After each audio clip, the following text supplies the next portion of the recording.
আজকে আমার শেষ দিন অরুণাচল প্রদেশে এই আলো সিটিতে। লাস্ট 3 দিন ধরে এই আইল্যান্ডে আমি ছিলাম। আর এখানে দুই ভাই মাছ ধরার জন্যে বছরের পর বছর এখানে থাকি। তাই আমি চলে যাচ্ছি। সেই হিসাবে আজকে মাছ তন্দুরি বানিয়ে আমাকে ট্র্যাডিশনাল খাবার হিসাবে বানিয়ে খাওয়াচ্ছে। এই দাদারা খুবই ভালো, এনারা আসাম থেকে আসে। তাই আমি তাদের জন্য আজকে ভাত রান্না করেছিলাম আর তরকারি রান্না করেছিলাম। দাদা আর আমরা সব খেয়ে নিচ্ছি, এরপরে আমরা মাছ ধরতে যাব। তো আমি আজকে চলে যাব এখান থেকে, তাই আমার ক্যাম্পিং আর সব কিছু আমি গুটিয়ে নিয়েছি। আর দেখতেই পাচ্ছ তোমরা, তবে এই আইল্যান্ড খুবই সুন্দর ছিল। 2 দিন ধরে আমি এই আইল্যান্ডে ছিলাম। দেখতে পাচ্ছ আমার পুরো রেডি হয়ে গিয়েছে। আজ আমি এখান থেকে মেচুকার উদ্দেশ্যে রওনা দেব। মেচুকা এখান থেকে প্রায় 180 কিলোমিটার। তো জানি না কীভাবে যাব। প্রথমে আমি আলো সিটিতে যাব, ওইখান থেকে লোকাল পাবলিক ট্রান্সপোর্ট বা কারো গাড়ি ধরে আগে উদ্দেশ্য এগোতে থাকবো।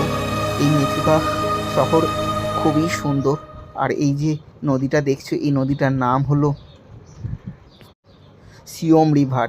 এই রিভারের উপরেই সবাই এখানে মাছ ধরে। আর যেই সিটিটা দেখছো, এই সিটিটার নাম আলো সিটি। আলো সিটি খুবই ডেভেলপ আর সুন্দর। এখানকার মানুষটাও খুব সুন্দর।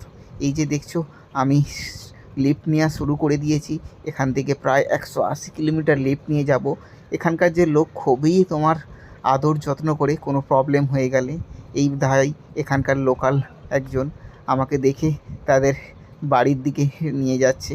তো জানি না আজকে কত দূর পৌঁছাতে পারবো, এরপর হয়তো আবার অন্য গাড়ি ধরতে হবে। এরা হচ্ছে এখানকার লোকাল ট্র্যাডিশনাল ছেলে, যারা এখানকার পুরো বলতে পারো অরুণাচল প্রদেশেরই।